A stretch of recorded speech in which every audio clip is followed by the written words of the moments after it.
बदलने वाले के साथ एक है। संसार बदलने वाला, इंद्रियां बदलने वाली, शरीर बदलने वाला, बुद्धि बदलने वाली, मन बदलने वाला, चित्त बदलने वाला, अहंकार बदलने वाला। लेकिन जो मैं था वही मैं हूं, वही मैं रहूंगा। जिसको ये ज्ञान होता है वो सब कार्य करता हुआ कभी बंधता नहीं है। आप कभी बदलने वाला नहीं है। आप स्पष्ट देख लीजिए, आप कभी बदला नहीं, वो ज्यों का त्यों रहता है।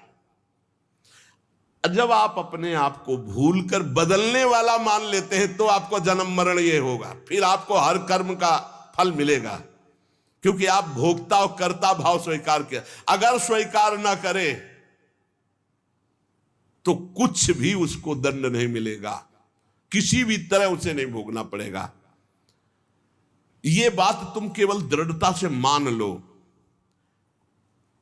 मानने से ही तुम्हारी मुक्ति हो जाएगी, मानने से ही तुम जान जाओगे, अनुभव हो जाएगा। केवल मेरी बात मान लो। तत्व प्राप्ति किसी साधना से नहीं होती, मानने से होती है। चाहे ध्यान से सुनिए, चाहे वो कैसा हो, कोई अधिकारी हो या अनाधिकारी, अंतःकरण शुद्ध हो या अशुद्ध, इससे कोई मतलब नहीं। क्योंकि ये तुम हो ही नहीं, और इससे बड़ा कोई ज्ञान से पवित्र कोई तीर्थ नहीं है। अगर तुम भगवत प्राप्ति चाहते हो, तुम्हें भगवत प्राप्ति की लगन है, तो इस बात को समझो। शरीर संसार ये तुम नहीं हो, ये तुमसे अलग है। ऐसा अनुभव होता है। जबान चराना, नेत्र चराना और इंद्रियों की गुलामी में घूम रहे, इसलिए समझ में नहीं आ रहा। ये बहुत बढ़िया बात है।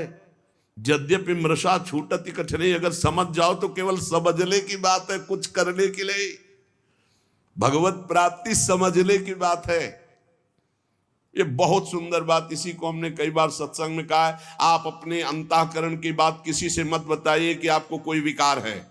जब आपसे कोई पूछे तो मुस्कुरा के उत्तर दो, बहुत सुंदर, बहुत कृपा है ठाकुर जी की, बहुत आनंद है। वो धीरे धीरे अंतरे में भस्म हो जाएंगे। उनकी सत्ता ही नहीं, आप जब सत्ता देते हैं तभी वो आपको परेशान करते हैं। भगवान कहते हैं, मात्रा स्पर्शास्तु कौन्तेय शीतोष्ण सुख दुखदा आगमा पाइनो अनित्यास्तास्ति तिक्षस्व भारत। ये आने जाने वाले विकार हैं, इनकी सत्ता नहीं है। इनको चुपचाप सह जाओ अंतःकरण में। तुम्हारे में तो आए ही नहीं, अंतःकरण में तन्मयता होने के कारण तुम्हें भास रहा है। तुम में तो कभी कोई विकार हो ही नहीं सकता। तुम तो निर्विकार सच्चिदानंद थे, हो, रहोगे। कभी कोई विकार तुम्हारे को छू ही नहीं सकता, कभी कोई पाप तुम्हें छू ही नहीं सकता। इस शरीर से हुआ, शरीर को भोगना पड़ेगा। तुम शरीर नहीं हो। अब इतना ज्ञान हो जाए तो जीवन मुक्त हो जाए। एक मार्मिक बात है जिसकी तरफ साधक ध्यान नहीं देता, वो ये कि परमात्मा की प्राप्ति करने से नहीं होती, मानने से होती। और सब करने में लगे, नहीं? सब करने में लगे। और यहां कह रहे एक साधक इस तरफ ध्यान नहीं देता। परमात्मा की प्राप्ति स्वतः सिद्ध है, करने से नहीं, मानने से होती है। मान